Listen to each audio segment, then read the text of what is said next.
Pranayam. Pranayam has suddenly caught attention.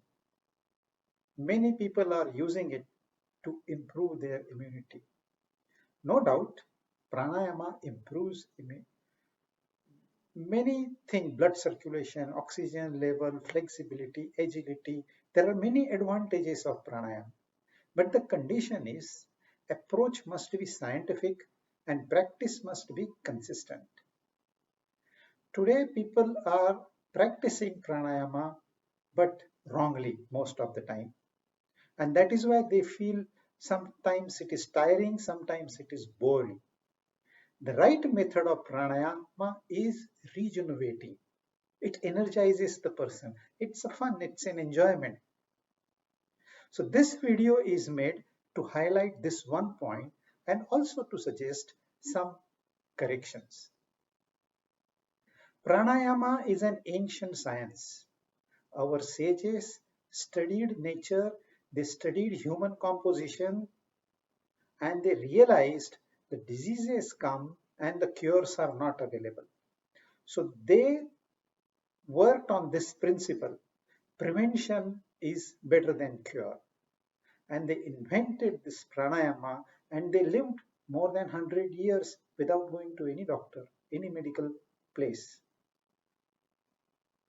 So let us try and understand what is pranayama and then we will see demonstration. Pranas are something that connect mind with body. So pranas are both subtle and gross. When we talk of pranayama, it is the exercises for internal organs, that is prana. We have heart, we have lung, we have liver, stomach. There are so many parts. In fact, whole body, there is network of uh, nerves, there is network of veins and arteries. If these arteries are not attended to, they get hardened. So each part must be attended to. And this technique of pranayama does it exactly as required. It appears to be a very simple exercise. Just breathe in and breathe out. But it massages entire internal body.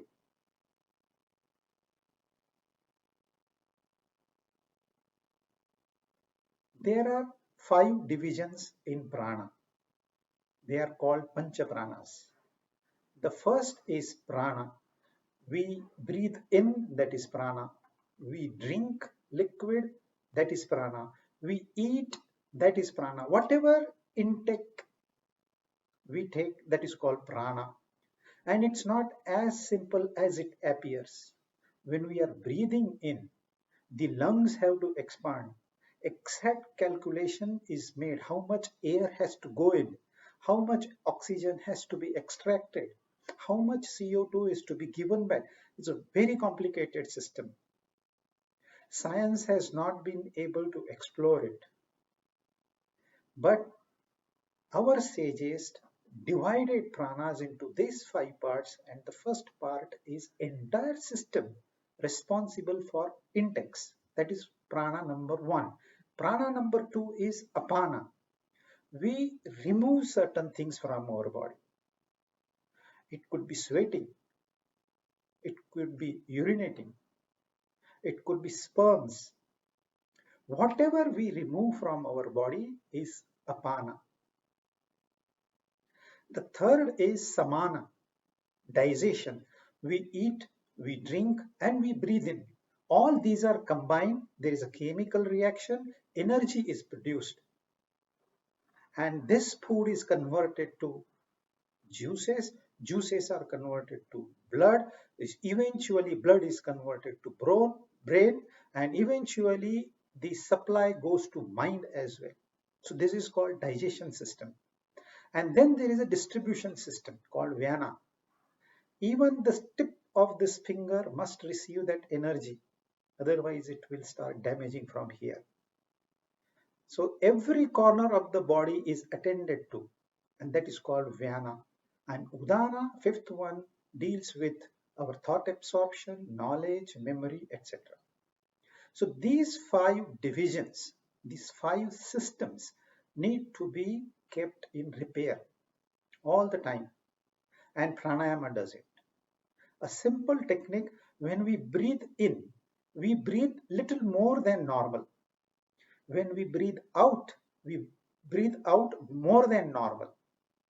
So there is pressure created and there is vacuum created, relative vacuum, not complete vacuum. So there is expansion in body, there is contraction in body. This expansion and contraction, this relative pressure massages all the parts, entire system, all nerves.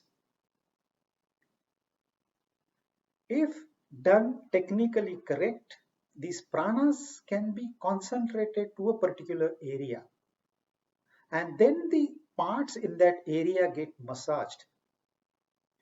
So in pranayama, there are four stages. First is inhale, second is hold, third is exhale, fourth is hold.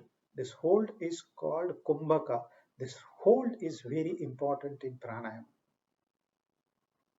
We will see some demonstration of Ujjayi pranayama and maybe Kapalbhati. Always remember, those who show pranayama practices on television, they have been practicing for 20, 30, 40 years. So they have developed proficiency, but everyone is not as proficient as them. So for beginners, we have to be very careful. We should not copy them. We should not go in haste. Pranayama cannot be done in 1 day, 2 day, or 1 month or 2 months. It's a long process, it's a very slow process. So we must begin very slowly. Some precautions. If somebody has not been doing other type of exercises, say aerobic or yogasana, then he should not enter pranayama. Some experience, some flexibility, some agility is required before one practices pranayama. Then 4 hours before and half an hour after pranayama practice, no food. Liquid diet is permissible. So let us see Ujjayi Pranayama. In this Ujjayi Pranayama, I'll use hand gesture. When hand goes up, it's inhalation. When hand remains constant, it is hold, Kumbhaka. When hand comes down, it is exhalation. And when hand moves like this, it is again hold, Kumbhaka. So these 4 stages. The pressure is created within this area. It should not be felt within the brain. So we normally uh, touch our chin to our chest. So this is called a lock. It's called Jalandhar Bandha. This lock prevents the pressure to go up. So this is Jalandhar Bandha. We have to take chest out and shoulder back like this. So my hands are resting, my chest is out, shoulder are back. This pose creates a proper conducive environment within. Automatically my breathing capacity improves. So I will do chin lock and I will use hand gesture. As far as possible, close your eyes. So first we exhale, come to normal.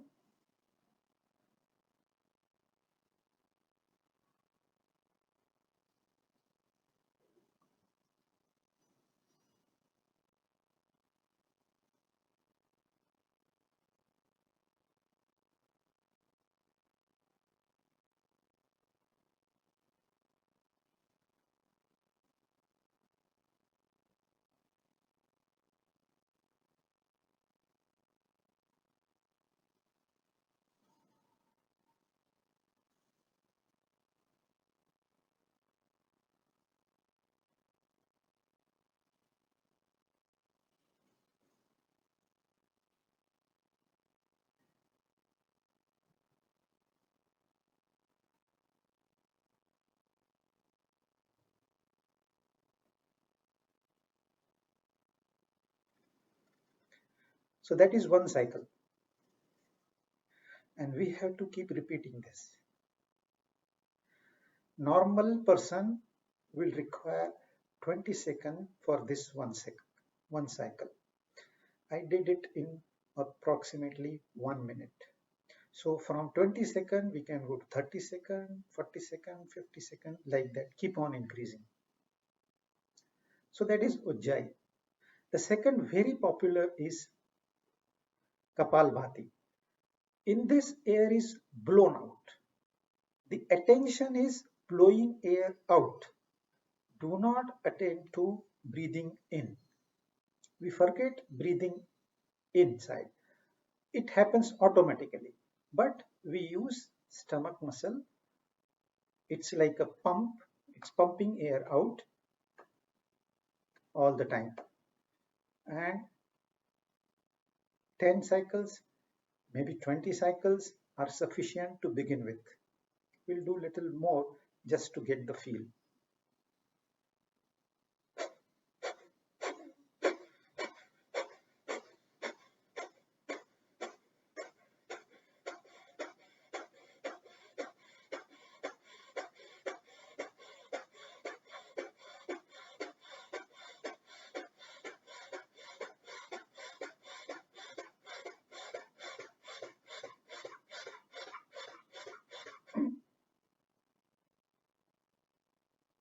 So this is Kapalabhati.